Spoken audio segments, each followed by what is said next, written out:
la automedicación han sido causa de internación. ¿Cuántas mujeres que por desconocimiento han tenido recurrencias y a la fecha,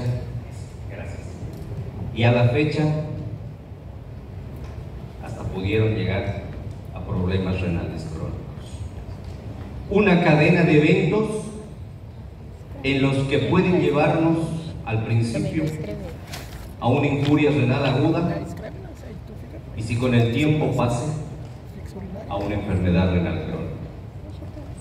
Si bien mi especialidad, la medicina interna, pudiera concatenar desde el hecho de que, al haber sido una primera infección el motivo de consulta, esta recurrencia quizás con el tiempo no llegaran estas pacientes o estos pacientes a estar buscando una sesión de hemodiálisis. Parece una historia trágica, doctores, pero no es así. Lamentablemente, hablar de los riñones, y no solo acá en Bolivia, en el mundo entero. ¿Ustedes sabían que el próximo negocio después del narcotráfico es el tráfico de órganos? Justamente por el problema de los riñones. Conforme salga de nuestro continente un riñón, va superando el costo para poder adquirir y tener un tiempo más de vida. Bueno, entonces, si bien hoy vamos a hablar de un tema que en la actualidad, si bien no le hemos dado importancia, los que quieren aprender ahora a entender, que es la primera parte de esto, como toda película, ustedes saben, ¿no? La cartelera, ya va a llegar, creo que en enero, una nueva película que todos están atentos, porque siempre dentro de una película hay un personaje, el villano. Conózcanlo, ahí está, peludo, con flagelos, cilios. ¿Qué harán? ¿Qué hará en nosotros? O quizás, ¿quién de ustedes lo tendrá en este momento? ¿O lo tendré yo? ¿O lo habrán tenido? ¿Cuántos de nosotros, con dosis de antibióticos mal manejados, habremos logrado erradicar a este villano? Pero que con el tiempo este villano cada vez se está fortaleciendo, porque casualmente hoy día les voy a mostrar. Por eso no quise mandar tan temprano mis diapositivas acá al doctor Nakamura, mil disculpas, porque estuve esperando que salga del laboratorio en mi hospital un urocultivo que va a ser parte de una de las diapositivas, porque qué paradójico es no saber interpretar un examen de orina como internos. Discúlpenme que no sean ustedes ahora, pero no quiero que sean los que ya han pasado por los hospitales, porque lamentablemente no saber interpretar un examen de orina puede que este villano se fortifique y los costos de tratamiento, estadía del hospital, se prolongan. Entonces, conózcanlo. No será el único villano, pero las estadísticas nos dicen que cada vez el porcentaje va aumentando. Yo, cuando lo conocí en un dibujo que era cuando yo estaba en la universidad, tal vez en caricatura, no lo veía tan feo, y cuando lo vi por microscopía, realmente dije, cuando lo tuve quizás en algún momento, porque todos hemos debido haberlo tenido, recién asumí responsabilidad, porque todos, por ignorancia o desconocimiento, creo que hemos cometido errores. Si yo dijera que levante la mano la persona que me diga nombre y apellido, todititos deberían estar levantando la mano, o miento. ¿O cómo se llama este personaje? Echerichia coli. Correcto, este es el villano de hoy día. Si bien no es el único, pero lamentablemente es el que todos lo hemos, espero que todos lo hemos tenido, ¿sí? Y espero que todos lo hayamos erradicado de la mejor forma, especialmente las damitas. ¿Por qué? Porque ya de hecho las damitas ya han nacido con una desventaja. Hoy vamos a conocer algunas de ellas. Así que vamos a empezar. No podemos empezar las clases, no podemos empezar una charla si no vamos a entender qué vamos a hacer hoy. Primero, vamos a tener que dar a entender o conocer la importancia de la patología. Porque como ya les he explicado al principio, si no entendemos, ¿y por qué no les voy a dar a entender por qué es importante? ¿O a quién no le importa perder un riñón? Yo creo que no a nadie. Un Escherichia coli, cuando ya escuchen al final de esta clase, la de tipo BLE, ahí vamos a entender recién por qué esta frase, importancia de la patología, ahí me van a entender. Me pasó a mí como especialista, por no saber dar un poco más en el tema tiempo, los antibióticos, ¿sí?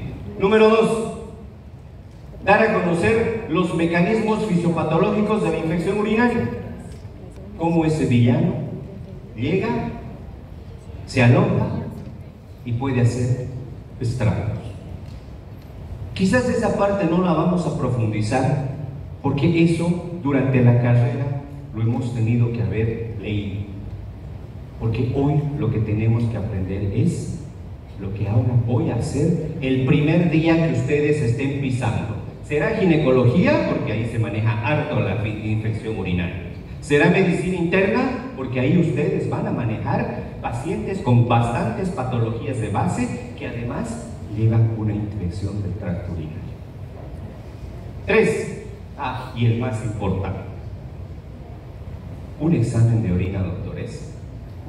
Si estuviera aquí un nefrólogo o el que va a hacer nefrología, el que sabe interpretar un examen general de orina, está viendo un escáner del riñón, ¿sí?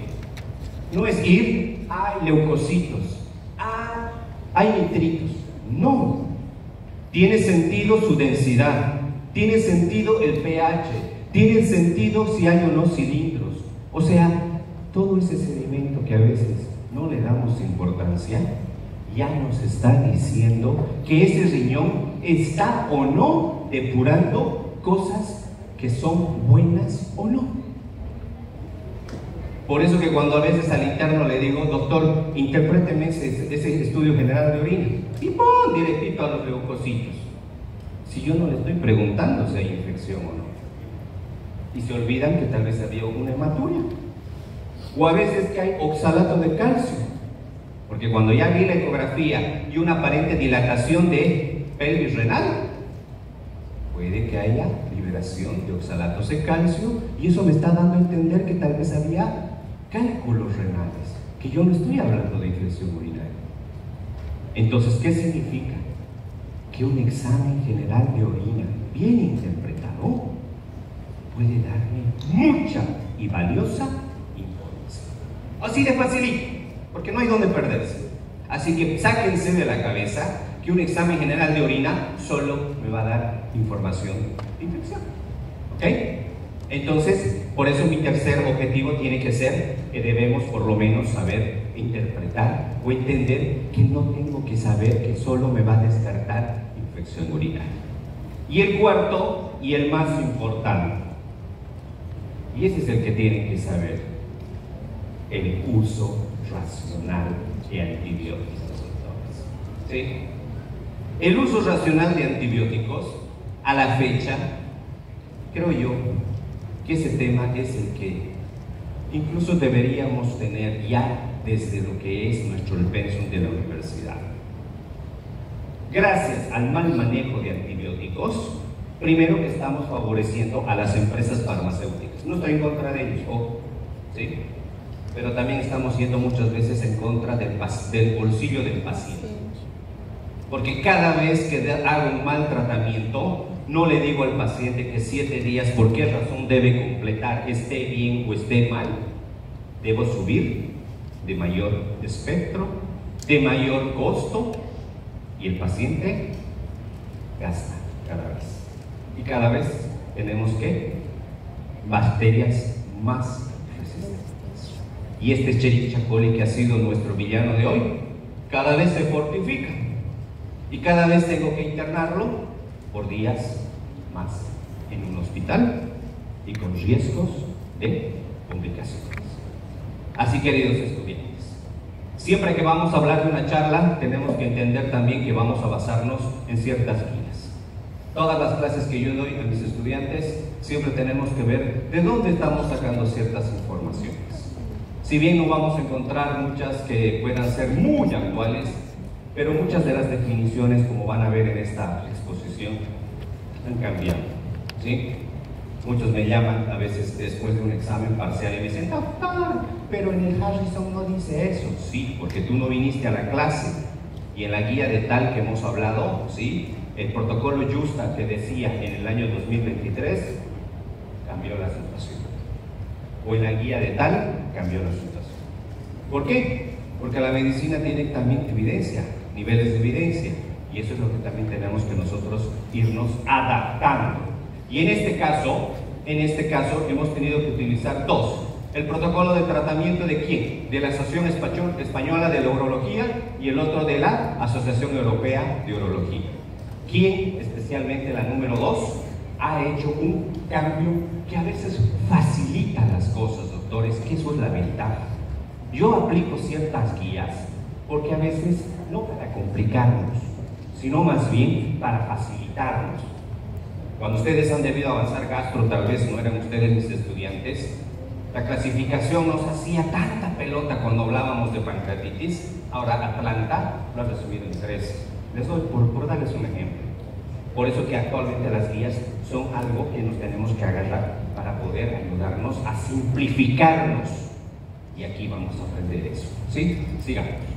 Entonces, extraído de aquello que dice, concepto, ¿qué es una infección urinaria? Considerada como la existencia de microorganismos patógenos en el tracto urinario, ya sea alta o baja. Pero ¿qué es lo interesante aquí? Con o sin la presencia de síntomas. En algunos libros ustedes van a leer que antes depuraba la palabra sin síntomas. Van a agarrar, no sé, cualquier libro, invéntense, el autor que quiera, y decía que solamente debe ser con síntomas, porque si no, lo llamaba bacteriuria asintomática. Pero ahora, desde el 2022, que les he demostrado en esas dos guías, cuando quieran está ahí las referencias, te dice que no. Ahora incluye a los dos como definición de infección del tracto urinario. Ojo, sí, esa aclaración les quiero hacer porque es un cambio muy bonito que lo han hecho, porque hablar de una guía europea tiene niveles de evidencia.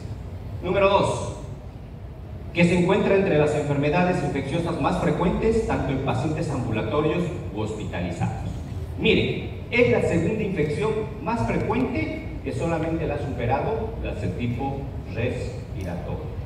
O sea que de 3 personas, por lo menos 2 o 1 tiene su infección urinaria. ¿Ok? Sigamos. ¿Dónde está la computadora? Ya.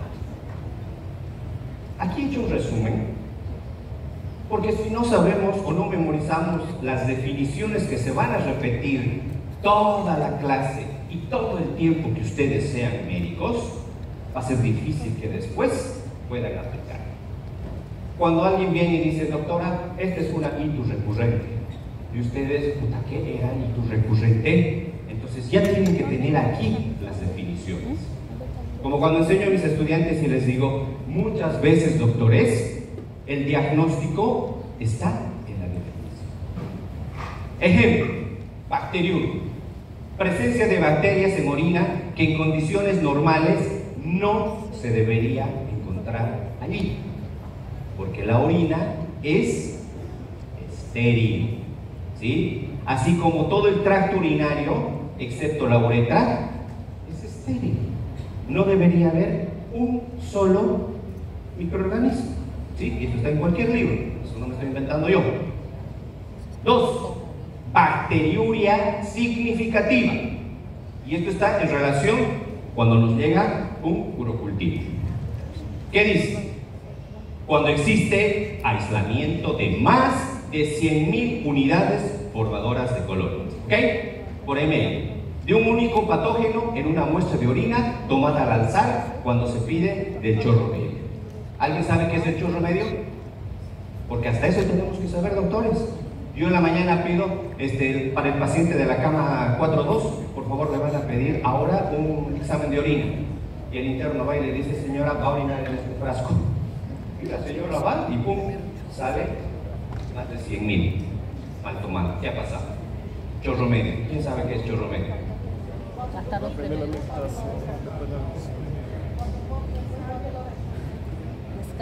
Bueno, se lo voy a traducir, o lo voy a levantar el volumen.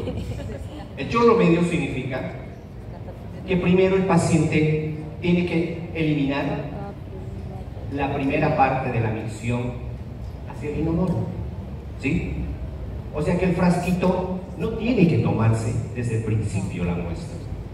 Tiene que emitir la primera parte porque está sacando, o puede ser un sesgo, que toda esa flora que está en la piel pueda jalar y no ser parte de la flora interna, o perdón, de la parte de la uretra o de la parte de la vía urinaria. Entonces lo que se hace es decirle, ¿sabe qué, señora? Va a entrar al baño, va a orinar un poco, y cuando recién haya salido un poco de la orina, recién va a acercar el vasito y antes que termine de orinar, lo retira. Chorro medio. Eso es clave para que ustedes expliquen. Pero ¿qué hacemos nosotros? En ese vasito usted va a orinar y pelamos, ¿vale? Y ahí empiezan las malas o los malos resultados. Sigamos. Piuria. Presencia de leucocitos en orina, más de 10 leucocitos por microlitro en una muestra no virgen, ¿sí? O sea que vemos un resultado del examen de orina, si encontramos que hay más de 10 leucocitos por microlitro, ya se considera piuria. Aquí está la famosa bacteriuria asintomática. Cuando dice que hay presencia de 100, más de 100.000 unidades formadoras de colonias, pero en ausencia de síntomas. Aquí más o menos ya es una relación, doctores. Esto ya es una relación clínico-laboratorial. O sea, ¿qué significa? Por ahí la doctora, no sé, viene, se hace un laboratorio de rutina y no tiene ningún problema, ¿sí? Pero le mandan a hacer un cultivo porque cuando vino le hicieron un examen general de orina, de rutina, y resulta que encuentran un resultado patológico.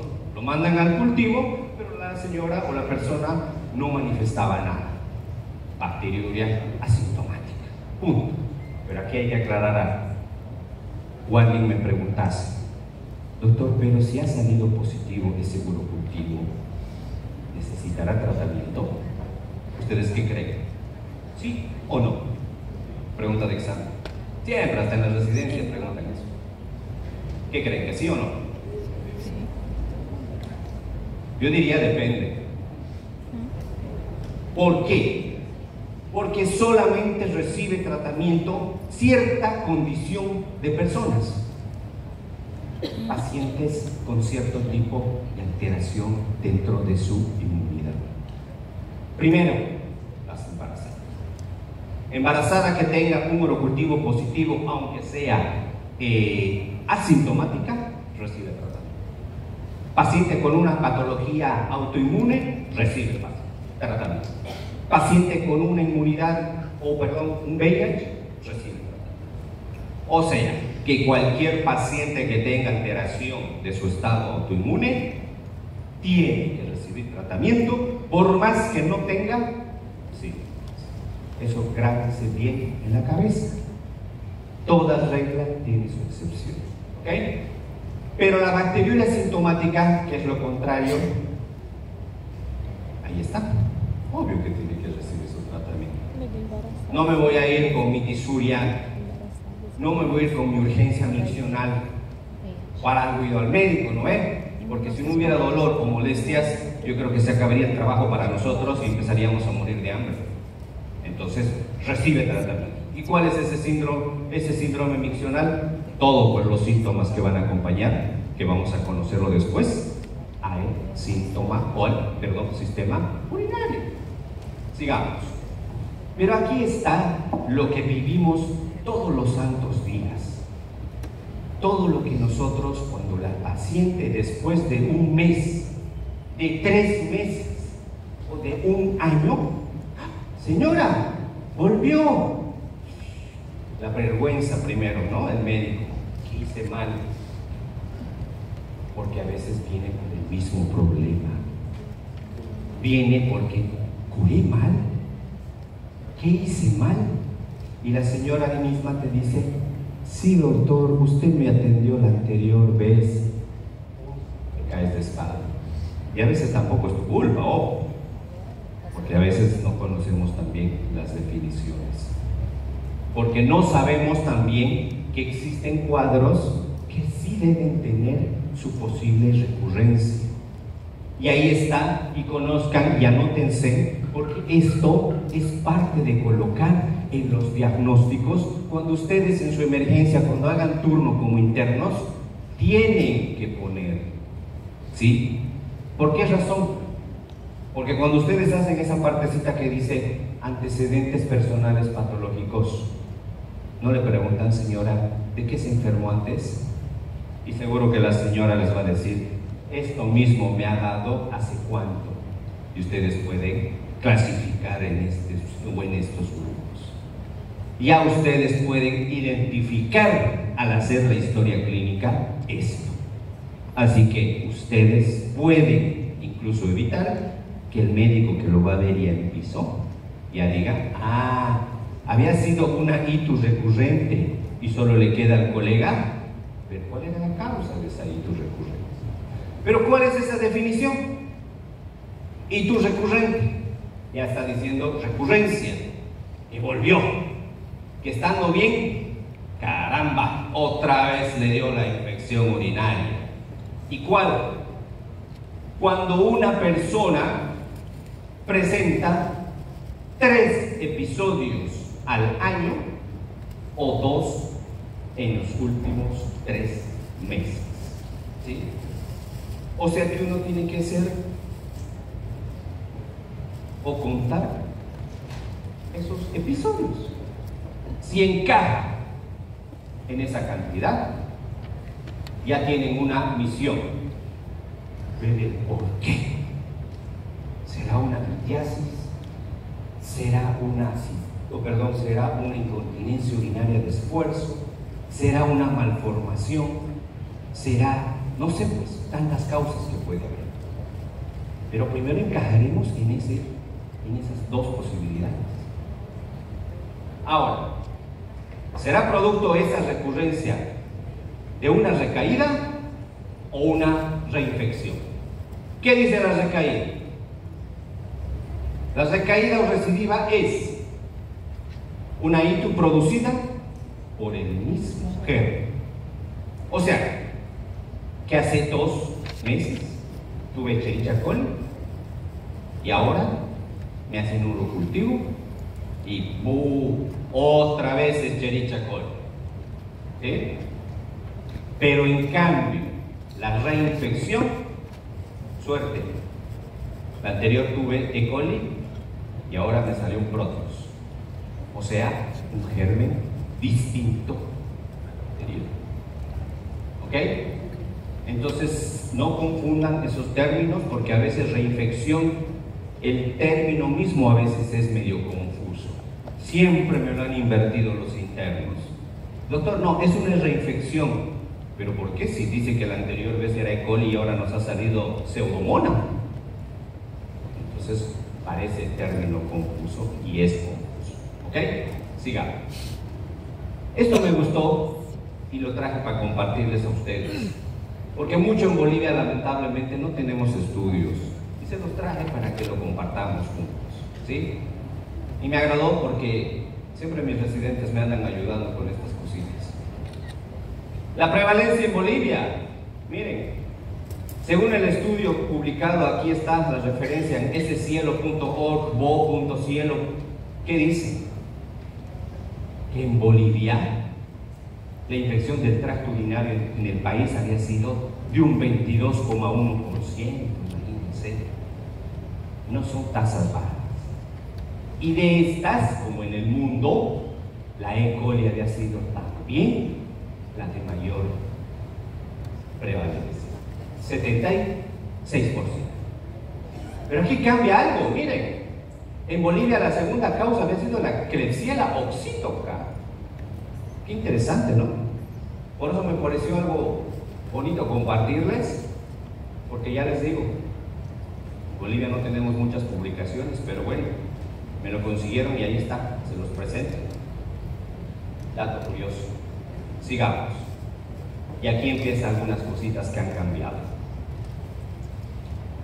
De la Asociación Europea de Urología en 2021 publicada, donde la clasificación que les decía, que para algunos pareciera que fuera un poco más confusa, porque nos hemos acostumbrado, hasta yo cuando estudié la ITU, era ITU alta, ITU baja, ¿se acuerdan? Ahora ya no. Se han reunido los urólogos y dijeron, no, a los de la UCBO los vamos a complicar la vida. Cuando empiece su internado, les vamos a complicar. En realidad lo han clasificado en 5 grupos y tiene su lógica, porque inmersamente a esta clasificación están estas ITUs altas y bajas. Si bien la ITU alta y baja sigue siendo parte, pero por una parte anatómica, ¿sí? Pero en este caso, los europeos han dicho que también hay que considerar que más importa saber el tema final, lo que fuese el daño renal. O sea, lo que nos están diciendo de aquí al final es que ese riñón sea el objetivo, que no termine lo que les dije al principio de la reflexión en un problema renal crónico. Ahí están yendo a apuntar ellos, porque una nefrectomía por una pielonefritis crónica o un absceso renal, ¿se imaginan? Por una ITU complicada, estamos en el horno, ¿sí? Porque perder un riñón para nadie va a ser gratis. ¿Ok? Entonces, ¿en qué lo han clasificado? Primero, ITU no complicada, la ITU complicada. Miren, por eso les presenté al principio la ITU recurrente, la ITU asociada a catéter y la peorcita, la urosepsis. O sea, incluso ya lo está considerando a la sepsis de foco urinario. O sea, ya nos está hablando de condición generalizada o del CIRS, que algunos ya lo conocen, ¿no? Pero en fin, conozcamos la primera. Y ahí está. ¿A qué se refiere la no complicada? La ITU aguda, que es esporádica, si bien es recurrente, pero incluye a esa ITU antigua que era alta o baja, pero, como dice así, que está limitada a mujeres no embarazadas, sin anomalías anatómicas ni funcionales relevantes, y que dentro del tracto urinario no haya comorbilidades. O sea, una paciente, primero, que no sea embarazada, porque ya de hecho el embarazo, ya les he dicho, es una condición fisiológica, si bien es normal, pero es de cuidado. Y que sea cero comorbilidades, cero malformaciones, cero nada. O sea, una persona sana. ¿Ok? Lo contrario de la ITU complicada. Toda esa otra persona que es embarazada, que tenga patologías de base, que tenga problemas, qué sé yo, anatómicos, malformaciones urogenitales, o sea, todo lo que pueda dar dentro del sistema urinario problemas. Así. ya sea del sistema urinario alto, o sea del sistema urinario bajo, el que ustedes quieran.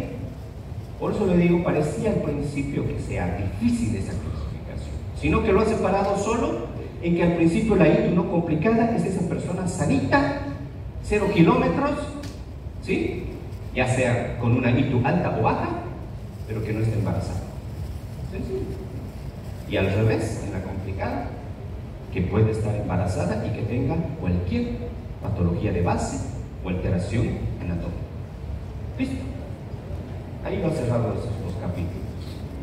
Y obvio, la recurrente que ya la hemos mencionado, con la definición del principio, que no la voy a volver a repetir, y la famosa asociada catéter. A veces, ¿quiénes somos culpables? Nosotros. No digo porque querramos. ¿Cuántos pacientes llegan a nuestro servicio por otras causas? Equeados, accidentados, grandes quemados, que no nos queda de otra de poner catéter. Bueno, sonda vesical para que me entiendan. Y a las 48 horas desencadenan posible infección urinaria. ¿Sí? Y la última, que es la peor, como la disfunción orgánica potencialmente mortal causada por una respuesta desregulada del huésped.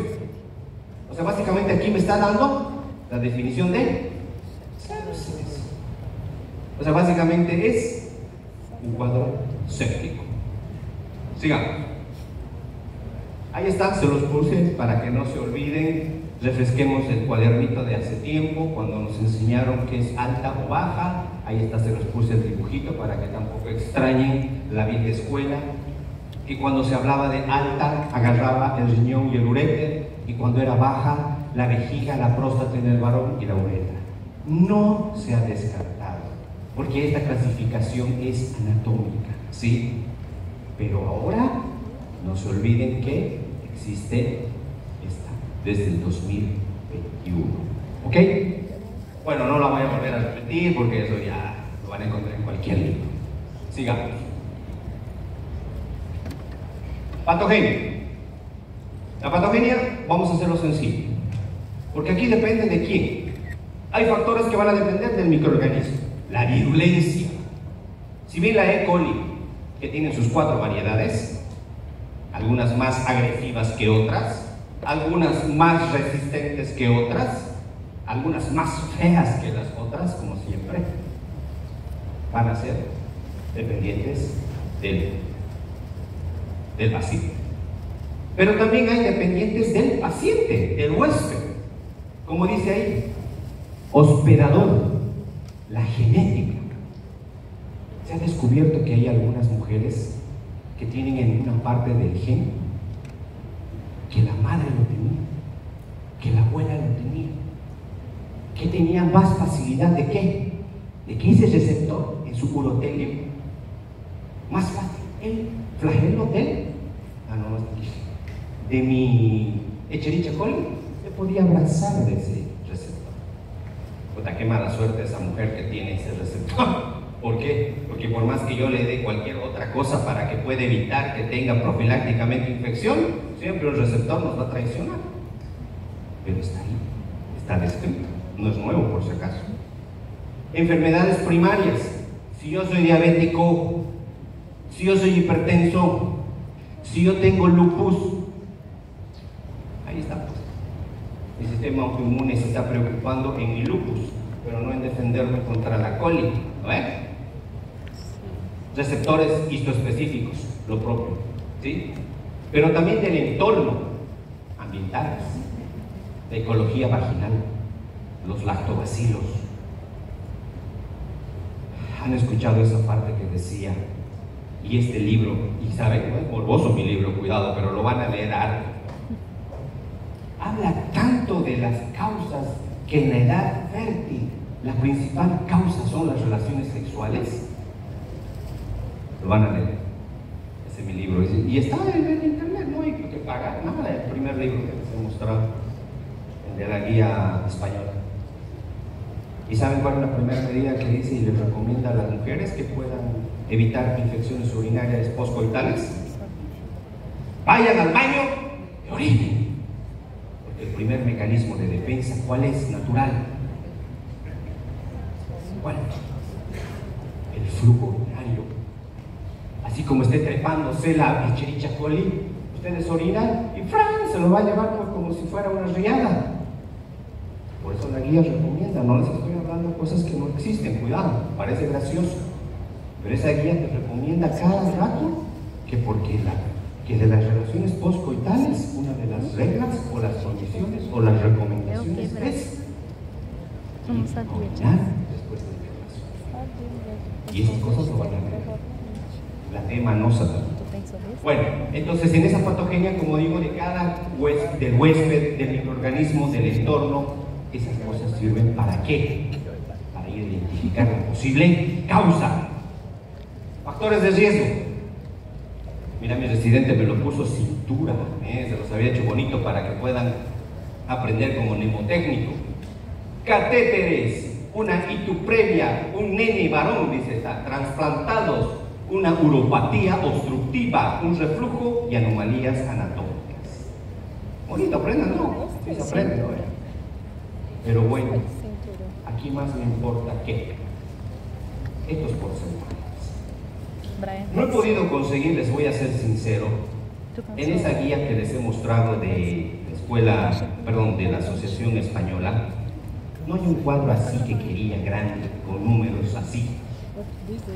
Todos van a leer en los libros, en la mayor parte dice que la E. coli es hasta el 80% de las infecciones del tracto urinario, dice. ¿Sí? Pero en esta última guía ha superado. Dice que ya está hablando el 90%. Puta, yo, ¡guau! Pero quería pues yo hacía algo que pueda, no lo quise, porque cuando es producción intelectual o es producción de otro autor, no puedo modificar, ¿no es? Se llama plagio. Pero sí lo puedo comentar. Entonces, donde dice E. coli, ahí dice 77.2%, ahora en la última guía, ahí solo lo menciona en letra, 90 ya está, cuidado. Tal vez de aquí a unos 5 o 10 años digan 100% ahora es coli, no sé. Pero miren, en 10, 15, 20, 15 años debe ser, ha subido alta de incidencia. ¿Ok? Pero bueno, Klebsiella pneumoniae, el segundo puesto. ¿Y se acuerdan en Bolivia cuál era según la revista Cielo? Pues les dije, miren, según los otros estudios internacionales en Bolivia había habido una diferencia, ¿no se han anotado? No, escucha, van a venir a mi hospital a hacer preguntas del primer día del internado. ¿Qué dicho era? Ah, bien, ahora, un día libre va a tener, su domingo que le toque libre. Oxítoca, que no va con la referencia de otros países. Entonces, Escherichia coli está subiendo la incidencia. Sigamos. Cistitis. Bueno, ahora, ojo, aquí les voy a hacer una aclaración, doctorcitos. Aquí la clase no es hacerles recuerdo de toditas las patologías, ¿sí? Porque si no diría en mis diapositivas, en mis objetivos, hablar de cistitis, prostatitis y no sé qué, yo no les puse eso, porque eso, si no, no me va a alcanzar toda la tarde. Aunque puede ser, pero no me dieron tanto tiempo, ya me están quedando. Así que podemos hablar de las más comunes, como la cistitis, que yo sé que de aquí todas las ramitas han debido pasar alguna vez, y la de la alta, que es la pielonefritis. ¿Ok? Cistitis. ¿Quién no ha tenido una cistitis? Que es la representante, creo yo, de las infecciones del tracto urinario bajo. ¿Sí? ¿Cuál es el límite entre alta y baja anatómicamente? ¿Quién sabe? ¿Ah? Fuerte. Por un punto en la materia que es como recién la vejiga. ¿Pero qué parte de la vejiga? La vejiga es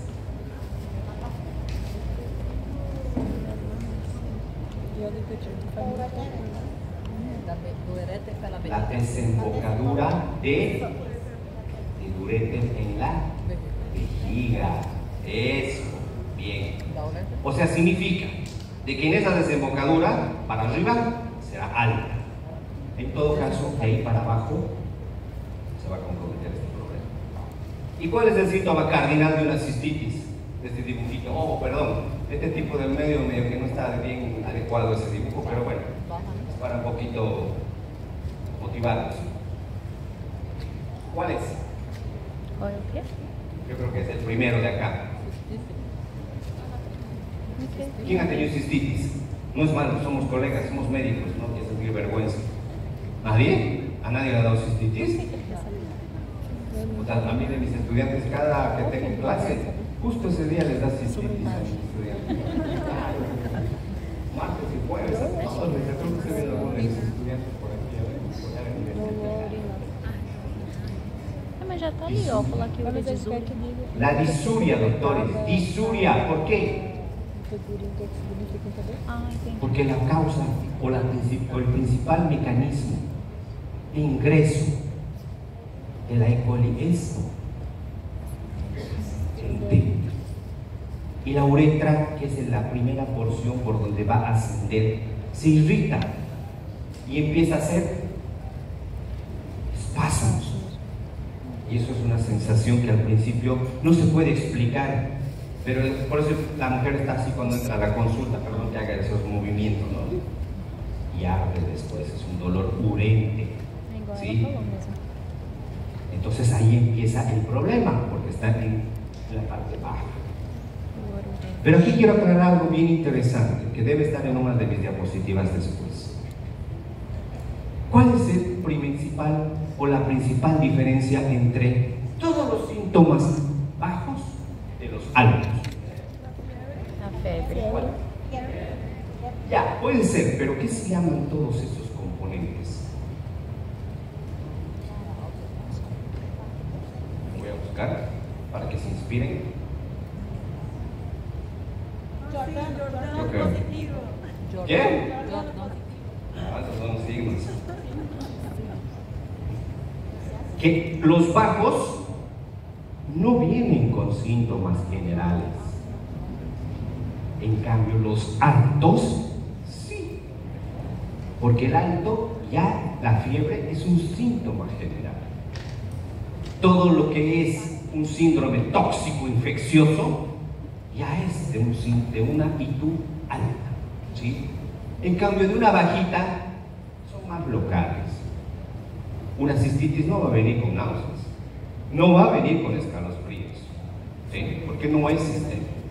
Pero bueno, disuria, colaquiuria, urgencia miccional y todo lo que son síntomas locales van a ser de manifestaciones clínicas de una bajita, ¿ya? Por eso que de eso pueden diferenciar cuando ustedes hagan su anamnesis. Los que han rotado conmigo, puta, yo les he tenido de una. El que sabe hacer una buena historia clínica realmente tiene, más un buen examen físico, 70% del diagnóstico, les diré. Y eso no es invento mío. Por eso saber hacer una buena anamnesis es como el periodista. Solo sabe preguntar lo que uno quiere saber. Y ahí saca todo lo que uno requiere de una sospecha diagnóstica. Sigamos. ¿Cómo? Pero la pielonefritis, miren, la tercera imagen, esa es la que quiero que se graben en la cabecita. Ojalá no lleguemos a eso, ¿sí? Y les voy a ser sinceros, creo que una vez llegué a eso. En la vida puede ocurrir alguna vez y se nos puede escapar de las manos algunas cosas. Por eso les dije al principio, una ITU parece tan banal que a veces aprendes y escarmientas por desconocimiento o por confiadito. No, mándalo nomás con nitrofurantoína. Total, ya hasta 7 días, mira, y todavía estaba con leucocitosis. Pero a veces no sabemos a qué familia se va a ir esta señora, si al final va a haber alguien por lo menos si le va a alcanzar sus medicamentos. O sea, hay que tomar en cuenta muchas cosas, ¿sí? Y esa es la imagen que puede terminar en nefrectomía en ese paciente, quedarse sin un riñón por ese villano que vimos al principio. Pero bueno, la pielonefritis, según los autores antiguos, había una triada. ¿Alguien conoce? ¿Se acuerda? La triada de la pielonefritis. A ver, semiología básica. 3 cositas. Triada. 1, 2, 3. ¿Cuál es? Ya, 1, fiebre. ¿Qué antecede a la fiebre? A escalafrios. Escalafríos. Y Dolor. listo. Eso nomás es. No me vengan con que disuria, polaquiuria, me inventan otras cosas. Fiebre, escalofríos y dolor lumbar, sospechas de pielonefritis. Hasta ahora eso no ha cambiado. Esas cosas de las triadas, doctores, apréndanse. Aunque no me crean, cuando ahora sean internos, les va a servir harto. No me creen, lo van a comprobar después. Entonces, si estas 3 cosas hay, ya lo van a ver cuando vean en la parte práctica. ¿Alguien se ha preguntado por qué la infección urinaria o una pielonefritis viene con náuseas y vómitos?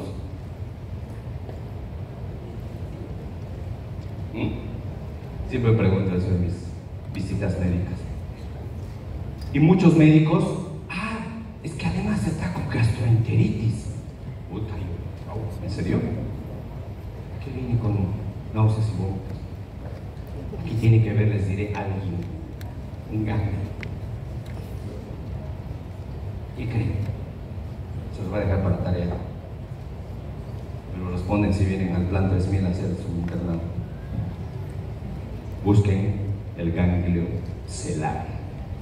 ¿Qué pasa con el ganglio celar en una infección del tracto urinario?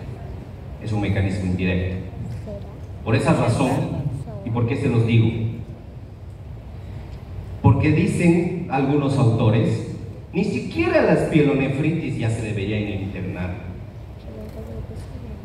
Todas ya se pueden manejar ambulatoriamente. Solamente se deberían internar pacientes que no hay o no tienen tolerancia oral, o sea, el que está con vómitos. Porque tú le vas a mandar sus antibióticos vía oral y te lo vas a vomitar el doble. ¿Me entienden? O si tienen patología de base, si uno ha descompensado la diabetes o si estaba hipertenso, bueno. Pero después, una pielonefritis común y corriente en una paciente que no tiene patología de base, ¿se puede manejar? Antes sí, todas se internaban. Entonces, por eso lean qué pasa con el ganglio celar. Dígame. Semiología. Y lean por favor semiología.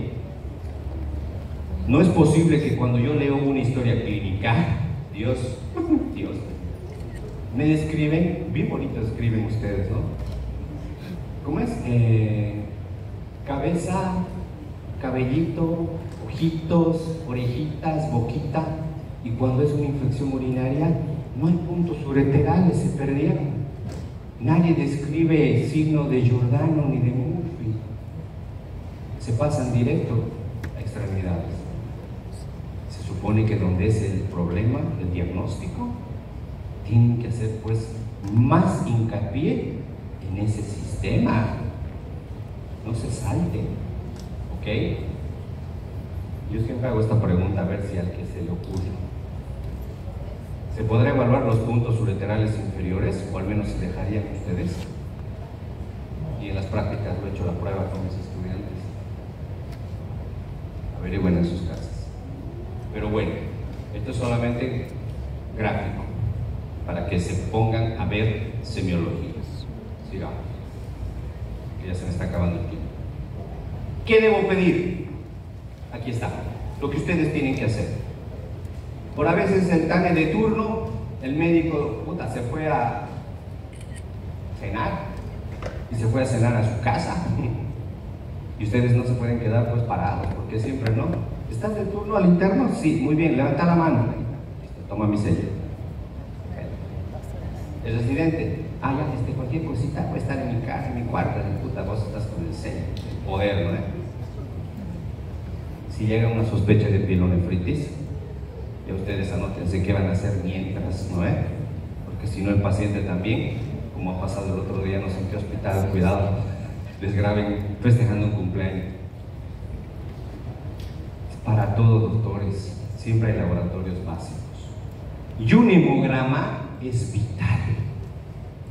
Con un hemograma puedo identificar si es una infección, por lo menos, si es un comportamiento bacteriano o es un comportamiento viral. Obvio que no es la clase hoy día de interpretación de laboratorios, ya, pero se tiene que pedir.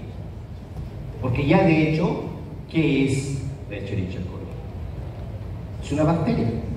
Si bien es de tipo bacilar, pero es una bacteria. Entonces tendría que haber aumento de ¿qué? De los leucocitos. O sea, tentativamente tendría que encontrar una leucocitosis.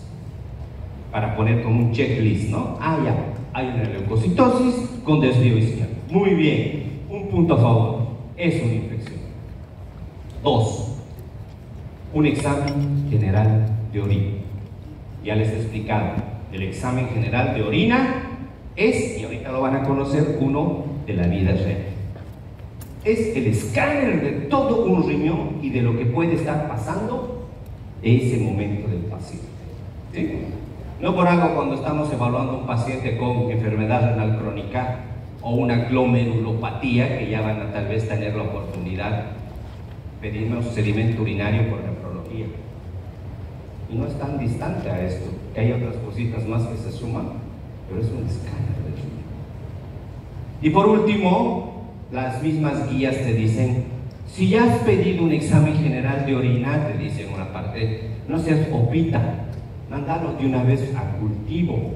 Así te dice ese libro que les he mandado. Aprovecho. Entonces lo mandan a hacer un cultivo además.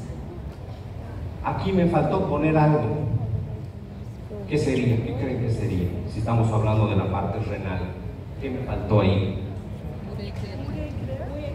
¿Función renal? Pues lógico, ¿no? O sea, estamos hablando del riñón. Por ahí esta señora, porque ya hemos dicho que estaba con náuseas y vómitos, quizás se ha deshidratado tanto por el estado nauseoso y vómitos.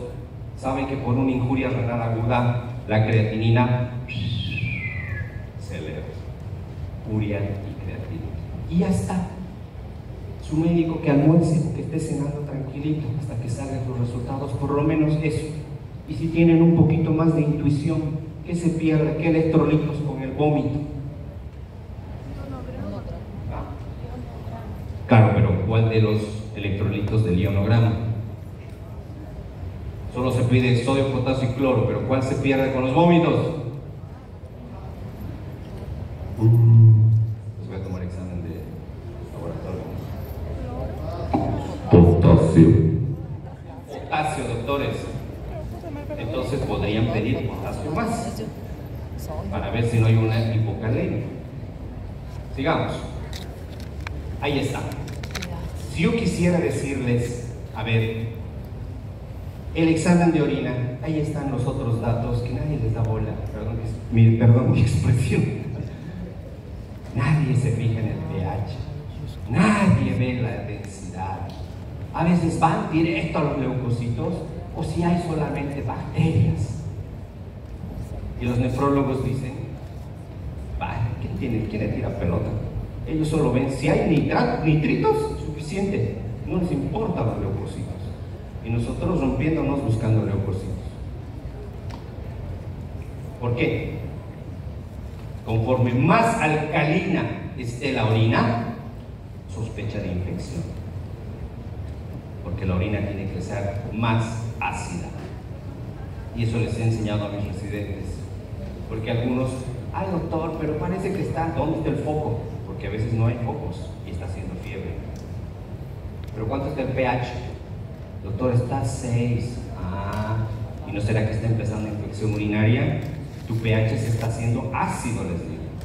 ¿Sí? O perdón, estaba al revés, estoy hablando con ustedes. Se está haciendo alcalino. Por si acaso pedir un ego de nuevo, o mandemos a cultivo. Quizás un bicho. Solo entendiendo un pH. ¿Sí? La densidad. ¿Cuánto es la densidad? Bueno, nos hemos acostumbrado a decir 1010. Si está por encima de eso o más, sospecha de infección urinaria. ¿Ok? Entonces, conclusión de esta diapositiva, que no solo se tiene que fijar en la presencia de leucocitos, que hay otros valores que también acompañan y a veces son más precoces que la aparición de los otros. ¿Ok? Pero una vez que ya ustedes han pedido el urocultivo, también hay valores que a veces no les toman en cuenta porque depende también de la forma en las que, de dónde y cómo lo han tomado. Por ejemplo, ¿cuál es el convencional? El que tomamos, y ya se los he explicado, el del chorro medio. Porque ¿cómo reporta el urocultivo? Más de 100.000 unidades formadoras de colonias, ¿sí?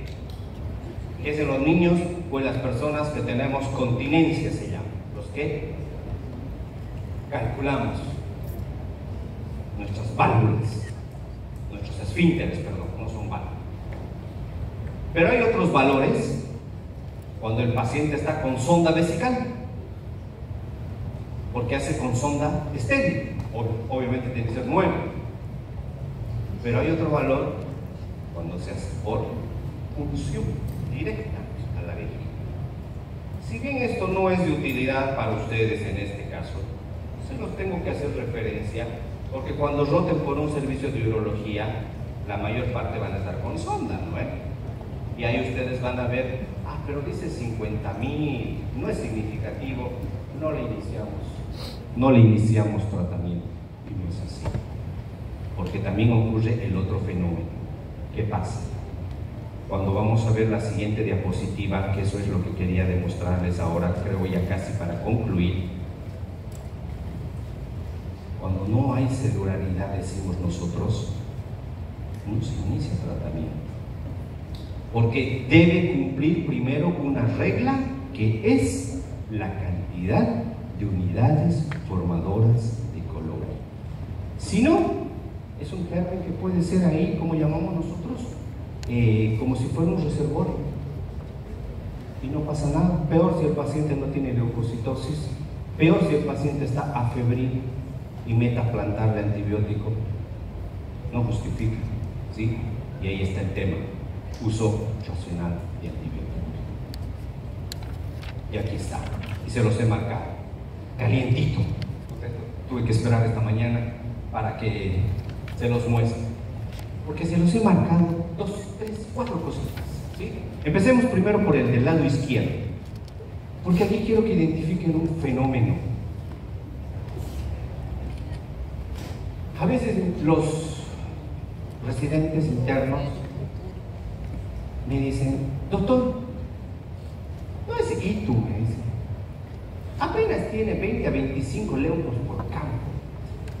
Ya, belleza, le digo, nitritos, negativo, doctor. Ya, muy bien. ¿Y cómo está el pH? Está 6, me dice. Ya, perfecto. ¿Y su curva térmica? Ha hecho fiebre. Este caso quiero que vean acá cómo es a veces los casos. Es verdad, hay nitritos y los nitritos son, creo, lo más valioso dentro de un resultado de un ego para considerar una infección urinaria. Porque la presencia de Escherichia coli en particular, de los nitratos, lo va a convertir a nitritos. Ya de hecho sí. Presencia de nitritos en orina, igual, infección urinaria. Aunque no tenga leucocitos en la orina, ¿sí?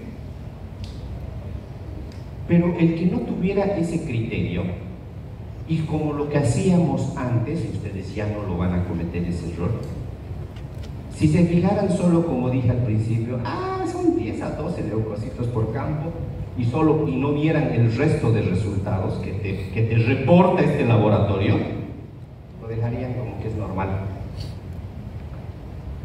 Y pasa 2, 3 días, fiebre, Y quizás puede que le manden recién a los 4 días a hacer otro control o de otro ego, y quizás recién leucocitos más de 100 por campo, pero ya tenemos 2 días perdidos. Ahora, esta misma paciente, si ven al principio dice olor fétido, su pH ya se está haciendo más alcalino, ¿sí? Ya hay presencia de proteínas. La densidad está en 1030, lo que debería ser 1010. Si solamente borráramos al nitrito, borráramos a los leucocitos, se estaría cumpliendo la otra diapositiva. ¿No ven? Si supiéramos saber interpretar un ego sin considerar solo lo que sabíamos antes. Era bien patológico este ego. Ahora, no nos hemos conformado con eso. Llegó a los 2 días, porque esto era del 12 de noviembre 2024. Lo he mandado yo cuando he visto esto. Ya, manden a Urocultivo, porque por esperar esto me atrasé hoy día, casi no llego. Este resultado. ¿Qué fenómeno apareció? Si solamente me basaba en que eran unos leucocitos de 10 a 12, salió E. coli. ¿Sí? Pero ¿qué dice el cuadro chiquitito de ese mismo dibujo?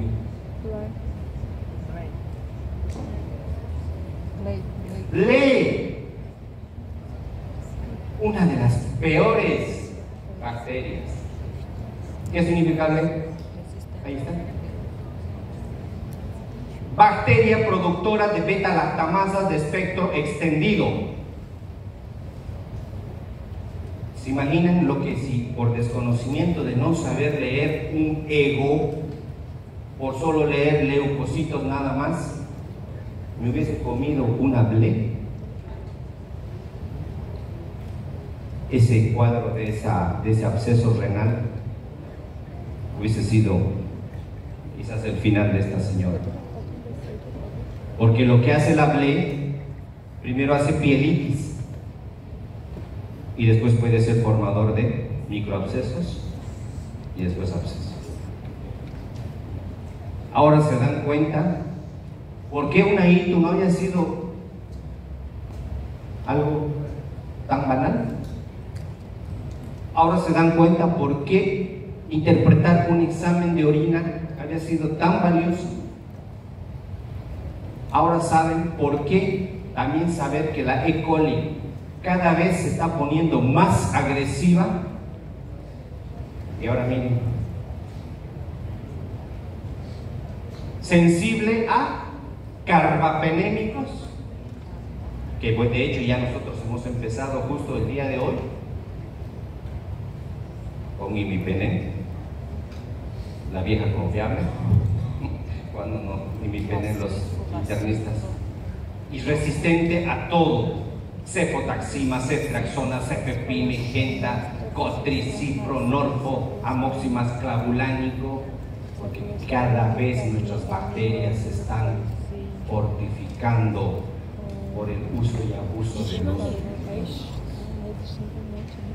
¿Cuál es la conclusión de esto? Aprendan valores normales de laboratorio.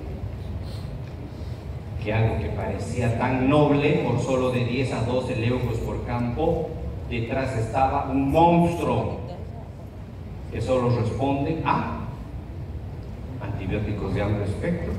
Y ahora esta señora que estaba para irse, son 10 días de tratamiento hasta que dé negativo su urocultivo, se va a quedar internada.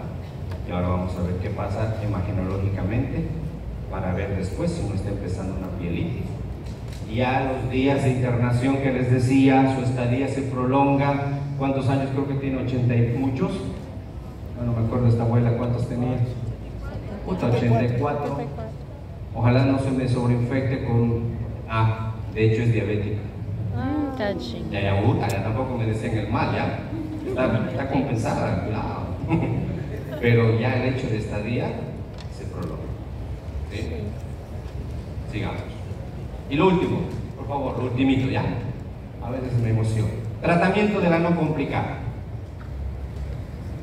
No son mis empresas con las que trabajo, pero sí me ayudan. El tratamiento de la no complicada es esa paciente virgen, bueno, en el sentido de que no tiene patologías de base, que nos recomiendan, ahí está, léanlo en su casa. Pero ¿qué quiero que rescaten de esta diapositiva? Esto de acá, familiaricen, aspírenlo, porque todos los 365 días del año que hagan en el hospital público, gracias a esto se van a ganar turnos extras, por si acaso, porque ese es el famoso Liname. Todos los días hacen ustedes las recetas de los pacientes que nosotros hacemos las indicaciones. No podemos utilizar nombres comerciales y todo sale de esa lista, que es la actualizada, y si quieren se los paso, porque todos los días ahí copian ustedes. Por ejemplo, si yo voy a recetar la levofloxacina, en el seguro no viene de 750, viene de 500 vía oral, y solamente ese librito es el que te lo dice eso, porque si no, la de farmacia viene, te lo raya tu receta y tienes que rehacer. Y habías hecho una lista de casi 20 ítems, otra vez a rehacer. Ese es el objetivo uno, de que conozcan esa lista de medicamentos del INAH, esa es la actualizada. Pero en este caso, el tratamiento de este tipo de pacientes de ictus no complicada te pone opción, las quinolonas, ¿sí? Ciprolevo, también está el COTI, las cefodoxima y demás, véanlo. Tal vez ustedes no van a ser los que van a manejar, pero conozcan los días y dosis que todavía se están manejando. Pero para el tratamiento de las complicadas, van a ser endovenosos, porque esta paciente, si bien es embarazada, si tiene patología de base, si tiene una malformación, si es un cálculo renal o X cosa que venga, ¿sí? Bueno, pues ahí están sus esquemas de tratamiento, que no es el objetivo ahora que les enseñen el manejo, pero sepan que el manejo ya es endovenoso, ¿sí? Carbofenémicos, ahí están los cefalosporinas, tenemos, hay un montón, miren como ven, primera línea, segunda línea, alternativas y demás. Bueno, creo que ha sido un tema bastante claro, entendido. Y qué más decirles, desearles solo éxitos y espero no verlos. Los espero cuando vengan a mi hospital. Muchísimas gracias, doctor.